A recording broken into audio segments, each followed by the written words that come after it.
मैं मणिपुर हूँ।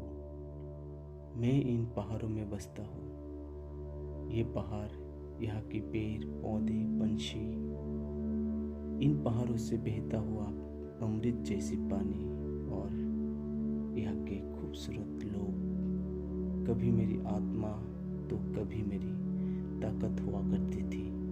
मैं मणिपुर हूँ और मैं शर्मिंदा हूँ। कभी मेरी इन पहाड़ों से बहता हुआ अमृत जैसी पानी आज खून से भरा हुआ जहर बन चुका है।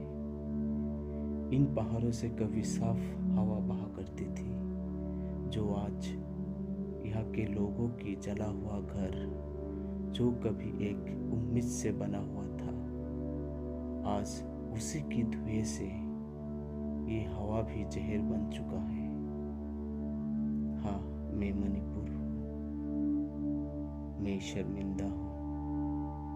कभी यहाँ के हर एक पेड़ पौधे हरा भरा हुआ करता था, जो आज यहाँ के किसी का भाई तो किसी की बहन, किसी का बाप तो किसी की माँ, या फिर किसी का दोस्त, सबके खून से जो कभी हरा भरा हुआ करता था, वो पेड़ पौधे आज लाल हो चुके हैं, दागदार हो चुके हैं।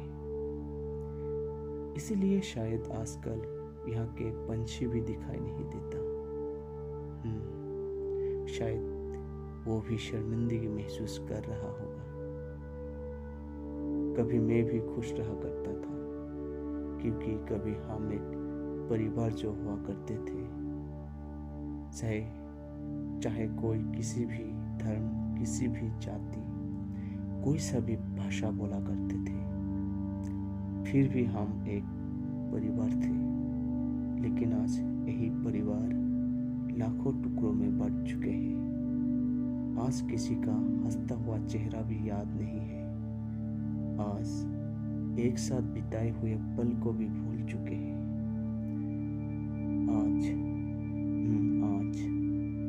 आज सिर्फ एक दूसरे की जान की दुश्मन बन चुके हैं। मैं मणिपुर हूँ। मैं शर्मिंदा हूँ। हाँ, मैं शर्मिंदा हूँ, क्योंकि मैं एक औरत हूँ जो कभी यहाँ के खुशी, यहाँ की शक्ति, यहाँ का भरोसा हुआ करती थी। किसी की माँ, किसी की बहन, किसी का दोस्त, किसी की उम्मीद थी।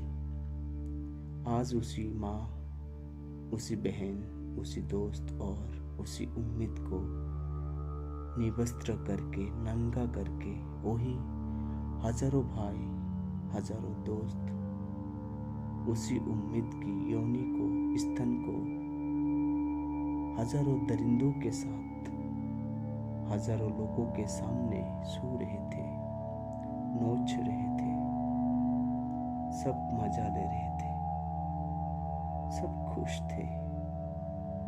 शायद उम्मीद कुछ और ही थी, पर मैं शर्मिंदा थी, क्योंकि मैं औरत थी। मेरी उम्मीद थी, मुझ में भरोसा था। किसी की बहन, किसी का माँ, तो किसी की बेटी और किसी की जिंदगी थी। हाँ, मैं मणिपुर थी, आज भी मणिपुर हूँ। शर्मिंदा थी, शर्मिंदा हूँ और हमेशा रहूँगा। मैं मणिपुर हूँ और मैं शर्मिंदा